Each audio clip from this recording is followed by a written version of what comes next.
Hi friends, ಇವತ್ತು ನಮ್ಮ ಹತ್ರ ಇದೆ HP Zbook Fury G9 mobile work station. ಇದು ಗ್ರಾಫಿಕ್ ಆರ್ಟಿಸ್ಟ್ ಮತ್ತೆ ವಿಡಿಯೋ ಎಡಿಟರ್ಸ್ಗೆ ತುಂಬಾನೇ ಹೆಲ್ಪ್ ಮಾಡಿಸಿರುವಂತ ಲ್ಯಾಪ್ಟಾಪ್.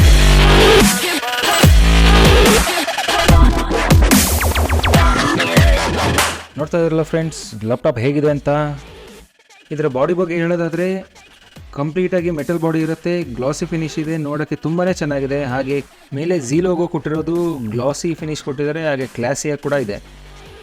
ಕೀಬೋರ್ಡ್ ಬಂದು ಬ್ಲ್ಯಾಕ್ ಕಲರಲ್ಲಿ ಇರುತ್ತೆ, ಸಿಲ್ವರ್ ಕಲರ್ ಮೇಲೆ ಇದು ತುಂಬಾನೇ ಹೈಲೈಟ್ ಆಗ್ತಾ ಇದೆ. ಹಾಗೆಯೇ ನಂಬರ್ ಕೀಸ್ ಕೂಡ ಕೊಟ್ಟಿರೋದು ಡೆಸ್ಕ್ಟಾಪ್ ಕೀಬೋರ್ಡ್ ಯೂಸ್ ಮಾಡೋರಿಗೆ ಇದು ತುಂಬಾನೇ ಹೆಲ್ಪ್ಫುಲ್ ಅಂತಲೇ ಹೇಳ್ಬೋದು. ಟ್ರ್ಯಾಕ್ ಪ್ಯಾಡ್ ಏರಿಯಾ ಬಂದು ದೊಡ್ಡದಾಗೇ ಇದೆ, ಎಸ್ಪೆಷಲಿ ಡಿಸೈನರ್ಸ್ಗೆ ತುಂಬಾನೇ ಹೆಲ್ಪ್ ಆಗುತ್ತೆ ಅಂತಲೇ ಹೇಳ್ಬೋದು. ಮತ್ತು ಇಲ್ಲಿ 3 ಬಟನ್ ಕೂಡ ಕೊಟ್ಟಿದ್ದಾರೆ, ಅಂದರೆ ಲೆಫ್ಟ್, ರೈಟ್ ಮತ್ತು ಮಿಡಲ್ ಮೌಸ್ ಬಟನ್ ಕೂಡ ಇದೆ. ಏನಂದರೆ ಇಲ್ಲಿ ಮಿಡಲ್ ಬಟನ್ನ ಪ್ರೆಸ್ ಮಾಡಿದ್ರೆ ಅಪ್ ಆ್ಯಂಡ್ ಡೌನ್ ಲಾಕ್ ಆಗುತ್ತೆ, ಸೊ ಈಸಿಯಾಗಿ ಮೂವ್ಮೆಂಟ್ ಮಾಡ್ಬೋದು. ಪ್ರೊಸೆಸರ್ ಬಂದು 12th generation Intel core i9 12900HX ಮಾಡಲ್, 2.3 GHz ಸ್ಪೀಡ್ ಇರುತ್ತೆ. ಇನ್ನು ರ್ಯಾಮ್ ಬಂದು 64GB DDR5 ಇರುತ್ತೆ. ಇನ್ನು ಗ್ರಾಫಿಕ್ ಕಾರ್ಡ್ ಬಂದು NVIDIA RTX A5500 16GB ಇರುತ್ತೆ. ಇದರ ವೆಯ್ಟ್ ಬಂದು 2.48 kg ಇದೆ, ಮತ್ತು ಥಿಕ್ನೆಸ್ ಬಂದು 28.7 mm ಅಂದರೆ 1.09 ಇಂಚ್ ಇದೆ. ಯಪ್ಪ, ಇದನ್ನ ಕ್ಯಾರಿ ಮಾಡೋಕ್ಕಂತೂ ತುಂಬಾ ಕಷ್ಟ ಆಗುತ್ತೆ. ರೆಗ್ಯುಲರಾಗಿ ಆಫೀಸ್ಗೆ ತೊಗೊಂಡು ಹೋಗ್ಬೇಕಂದ್ರೆ ಇದು ಸ್ವಲ್ಪ ಕಷ್ಟ ಅನಿಸುತ್ತೆ. ಹಾಗೆ ಮನೇಲಿ ಕೆಲಸ ಮಾಡೋರು ಅಷ್ಟೇ, ತುಂಬ ಹೊತ್ತು ತೊಡೆ ಮೇಲೆ ಇಟ್ಕೊಂಡು ಕೆಲಸ ಮಾಡೋದಕ್ಕೆ ತುಂಬ ಕಷ್ಟ ಆಗುತ್ತೆ. ಟೇಬಲ್ ಅಂತೂ ಬೇಕೇ ಬೇಕು. ಇನ್ನು ಕ್ಯಾಮ್ರಾ ಬಗ್ಗೆ ಹೇಳೋದಾದರೆ IR ಸೆನ್ಸಾರ್ 5 MP ಕ್ಯಾಮ್ರಾ ಇದೆ, ಮತ್ತು ಇಲ್ಲಿ ನಿಮಗೆ ಫಿಂಗರ್ ಪ್ರಿಂಟ್ ಸೆನ್ಸಾರ್ ಕೂಡ ಕೊಟ್ಟಿದ್ದಾರೆ. RGB back light with customised key mapping feature ಕೂಡ ಕೊಟ್ಟಿದ್ದಾರೆ. ಇನ್ನು ಕನೆಕ್ಟಿವಿಟಿ ಏನೇನು ಕೊಟ್ಟಿದ್ದಾರೆ ಅಂತ ನೋಡೋಣ. ಲೆಫ್ಟ್ ಸೈಡ್ನಲ್ಲಿ ಬಂದರೆ ಚಾರ್ಜಿಂಗ್ ಪ್ಲಗ್ ಪಾಯಿಂಟ್ ಇದೆ, 2 ಥಂಡರ್ಬೋಲ್ಟ್ 4 ಪೋರ್ಟ್ಸ್ ಕೊಟ್ಟಿದ್ದಾರೆ, ಮಿನಿ ಡಿಸ್ಪ್ಲೇ ಪೋರ್ಟ್ ಇದೆ, HDMI 2.1 SD ಕಾರ್ಡ್ ರೀಡರ್ ಕೂಡ ಇದೆ.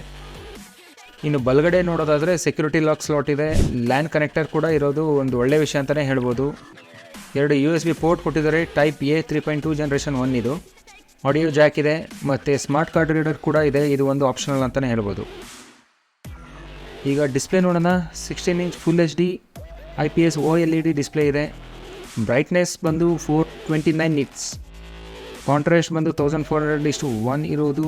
ವಿಡಿಯೋ ಕ್ಲಾರಿಟಿ ತುಂಬ ಕ್ರಿಸ್ಪಿಯಾಗಿರುತ್ತೆ ಅಂತಲೇ ಹೇಳ್ಬೋದು. ಕಲರ್ ಅಕ್ಯುರೇಸಿ ಬಂದು 99% ಇರೋದ್ರಿಂದ ಅಕ್ಯುರೇಟಾಗಿ ಕಲರ್ನ ಜಡ್ಜ್ ಮಾಡ್ಬೋದು ಅಂತಲೇ ಹೇಳ್ಬೋದು. ಅದಕ್ಕೆ ಹೇಳಿದ್ದು ಇದು ಒಂದು ಡಿಸೈನರ್ಸ್ಗೆ ಮತ್ತು ಎಡಿಟರ್ಸ್ಗೆ ಒಂದು ಒಳ್ಳೆ ಲ್ಯಾಪ್ಟಾಪ್ ಅಂತ. ಇನ್ನು ಪರ್ಫಾರ್ಮೆನ್ಸ್ ನೋಡೋದಾದರೆ ಇಲ್ಲಿ ನೋಡ್ತಿರ್ಬೋದು, ನಾನು ಬ್ಲೆಂಡರ್ನಲ್ಲಿ ಹೈಪೋಲಿ ಕಾರ್ ಮಾಡಲ್ನ ಇಂಪೋರ್ಟ್ ಮಾಡ್ಕೊಂಡಿದ್ದೀನಿ. ಹಾಗೆ ಈ ವ್ಯೂ ಪೋರ್ಟ್ನಲ್ಲಿ ನಾನು ಏನೇ ರೊಟೇಟ್ ಮಾಡೋದಾಗಲಿ, ಏನೇ ಝೂಮ್ ಇನ್ ಝೂಮ್ ಔಟ್ ಮಾಡಿದ್ರು, ಏನೇ ಮಾಡಿದ್ರು ಕೂಡ ಇಲ್ಲಿ ಎಲ್ಲೂ ಕೂಡ ಲ್ಯಾಗ್ ಆಗ್ತಾ ಇಲ್ಲ. ಸ್ವಲ್ಪ ಹೀಟ್ ಆಗುತ್ತೆ ಅನ್ನೋದೊಂದು ಬಿಟ್ಟರೆ ಬೇರೆ ಎಲ್ಲ ಕೂಡ ಸ್ಮೂತಾಗೇ ರನ್ ಆಗ್ತಿದೆ. ಲ್ಯಾಪ್ಟಾಪ್ ಸೆಗ್ಮೆಂಟ್ನಲ್ಲಿ ಇದೊಂದು ಒಳ್ಳೆಯ ಲ್ಯಾಪ್ಟಾಪ್ ಅಂತಲೇ ಹೇಳ್ಬೋದು. ಆದರೆ ಇದರ ಪ್ರೈಸ್ ಬಂದು ತುಂಬಾ ಜಾಸ್ತಿ ಇದೆ. ಇದು ನಮಗೆ ಸುಮಾರು ಏನಿಲ್ಲ ಅಂದರೂ ಒಂದು 4 ಲಕ್ಷ ಆಗುತ್ತೆ. ಹಾಗೆ ಇದನ್ನು ಎಲ್ಲರೂ ಅಫೋರ್ಡ್ ಮಾಡೋದು ಕೂಡ ಕಷ್ಟ ಆಗುತ್ತೆ. ಫ್ರೆಂಡ್ಸ್, ಇಷ್ಟೊತ್ತವರೆಗೂ ನೀವು ಲ್ಯಾಪ್ಟಾಪ್ ಬಗ್ಗೆ ನೋಡಿದ್ರಿ. ಈಗ ಅದನ್ನ ಕ್ಯಾರಿ ಮಾಡುವಂಥ ಬ್ಯಾಕ್ ಪ್ಯಾಕ್ ಬಗ್ಗೆ ನೋಡೋಣ. ಇದು ಒಂದು ಬೋನಸ್ ವಿಡಿಯೋ ಅಂತಲೇ ಹೇಳ್ಬೋದು. ಇದು HP ಬ್ಯಾಕ್ ಪ್ಯಾಕ್. ಈಗ ತೊಗೊಂಡಿರೋಂಥ 16 ಇಂಚ್ ಲ್ಯಾಪ್ಟಾಪ್ನ ಕ್ಯಾರಿ ಮಾಡಬೇಕಾಗಿರೋವಂಥ ಅಷ್ಟೇ ಸ್ಟ್ರಾಂಗ್ ಆಗಿರೋವಂಥ ಬ್ಯಾಕ್ ಪ್ಯಾಕ್ ಇದು. ಇದರ ಕಂಪಾರ್ಟ್ಮೆಂಟ್ಸ್ ನೋಡೋಣ ಏನೇನಿದೆ ಅಂತ. ಇದು ಸೆಕೆಂಡ್ ಕಂಪಾರ್ಟ್ಮೆಂಟ್ ಬರೋದಾದರೆ ಇಲ್ಲಿ ಒಂದು ಕೀ ಹೋಲ್ಡರ್ ಕೊಟ್ಟಿದ್ದಾರೆ. ಯಾವುದೇ ಕಾರ್ ಕೀ ಆಗಿರ್ಬೋದು ಅಥವಾ ಬೇರೆ ಯಾವುದೇ ಕೀ ಆಗಿರ್ಬೋದು ಇಲ್ಲಿ ಹೋಲ್ಡ್ ಮಾಡ್ಬೋದು. ಇದರ ಪ್ಯಾಡಿಂಗ್ ಕೂಡ ತುಂಬಾ ಚೆನ್ನಾಗಿದೆ, ಸ್ಟ್ರಾಂಗ್ ಆಗಿದೆ ಅಂತಲೇ ಹೇಳ್ಬೋದು. ಇದು ಇಲ್ಲಿ ಮೇನ್ ಕಂಪಾರ್ಟ್ಮೆಂಟ್, ಮಿಡಲ್ನಲ್ಲಿ ಮೇನ್ ಕಂಪಾರ್ಟ್ಮೆಂಟ್ ನೋಡೋದಾದರೆ ಇಲ್ಲಿ ನೀವು ಚಾರ್ಜರ್ ಆಗಲಿ, ಹಾರ್ಡ್ ಡಿಸ್ಕ್ ಆಗಲಿ ಏನು ಬೇಕಾದ್ರೂ ಇಟ್ಕೋಬೋದು. ಇಲ್ಲಿ ಲ್ಯಾಪ್ಟಾಪ್ ಚಾರ್ಜರ್ನ ಇಟ್ಕೋಬೋದು. ಹಾಗೆ ಇಲ್ಲಿ ಮೆಶ್ ಕಂಪಾರ್ಟ್ಮೆಂಟ್ ಕೊಟ್ಟಿದ್ದಾರೆ, ಇಲ್ಲೂ ನೀವು ಏನು ಬೇಕಾದ್ರೂ ಇಟ್ಕೋಬೋದು. ಪೆನ್ನ ಇರ್ಬೋದು ಅಥವಾ ಸ್ಮಾಲ್ ಬುಕ್ಸ್ ಇರ್ಬೋದು, ಏನು ಬೇಕಾದ್ರೂ ಇಲ್ಲೇ ಇಟ್ಕೋಬೋದು. ಸೊ ಈಗ ನೋಡೋಣ ಮೇನ್ ಕಂಪಾರ್ಟ್ಮೆಂಟ್, ನಾವು ಲ್ಯಾಪ್ಟಾಪ್ ಇಡುವಂಥ ಜಾಗ. ಇದು ಕಂಪ್ಲೀಟಾಗಿ ಡೆಡಿಕೇಟೆಡ್ ಆಗಿ ಲ್ಯಾಪ್ಟಾಪ್ಗೆ ಅಂತಲೇ ಇದೆ. ಸೊ ಇಲ್ಲಿ ಸಪ್ರೇಟಾಗಿ ಒಂದು ಡಿವೈಡರ್ ಏನು ಕೊಟ್ಟಿಲ್ಲ ಇಲ್ಲಿ. ಸೊ ಇಲ್ಲಿ ಕಂಪ್ಲೀಟಾಗಿ ಲ್ಯಾಪ್ಟಾಪ್ನೇ ಇಡಬೇಕಾಗತ್ತೆ. ಇಲ್ಲಿ ಲ್ಯಾಪ್ಟಾಪ್ ಸೇಫ್ಟಿಗೋಸ್ಕರ ಕೊಟ್ಟಿರುವಂಥ ಪ್ಯಾಡಿಂಗ್ ಏನಿದೆ ಅದರ ಥಿಕ್ನೆಸ್ ಚೆನ್ನಾಗಿದೆ, ಸ್ಮೂತಾಗಿ ಕೂಡ ಇದೆ. ತುಂಬಾ ಇಷ್ಟ ಆಯ್ತು ನನಗೂ ಇದು. ಇಲ್ಲಿ ಸಪ್ರೇಟಾಗಿ ಒಂದು ಹೋಲ್ಡರ್ ಕೊಟ್ಟಿದ್ದಾರೆ ಕೈನಲ್ಲಿ ಇಟ್ಕೊಳ್ಳೋಕ್ಕೋಸ್ಕರ ಅಂತ. ಈ ಬ್ಯಾಗ್ನಲ್ಲಿ 17 ಇಂಚ್ ತನಕನೂ ಲ್ಯಾಪ್ಟಾಪ್ನ ಕ್ಯಾರಿ ಮಾಡ್ಬೋದು. ಸೊ ನೋಡೋದ್ರಲ್ಲ, ಈ ಬ್ಯಾಕ್ ಪ್ಯಾಕ್ ಕೂಡ ಎಷ್ಟು ಚೆನ್ನಾಗಿದೆ ಅಂತ. ಬ್ಯಾಕ್ ಪ್ಯಾಕ್ ಹಾಗೆ ಲ್ಯಾಪ್ಟಾಪ್ ಎರಡೂ ಕೂಡ ಒಂದು ಒಳ್ಳೆ ಪ್ರಾಡಕ್ಟ್ ಅಂತಲೇ ಹೇಳ್ಬೋದು. ಈ ವಿಡಿಯೋ ಇಷ್ಟ ಆಗಿದ್ರೆ ಲೈಕ್ ಮಾಡಿ, ಶೇರ್ ಮಾಡಿ, ಹಾಗೆ ಬೆಲ್ ಐಕಾನ್ ಕೂಡ ಒತ್ತಿ. ಇನ್ನು ಹೆಚ್ಚಿನ ಮಾಹಿತಿ ಬೇಕು ಅಂದರೆ ಕಮೆಂಟ್ ಬಾಕ್ಸ್ನಲ್ಲಿ ಕಮೆಂಟ್ ಮಾಡಿ.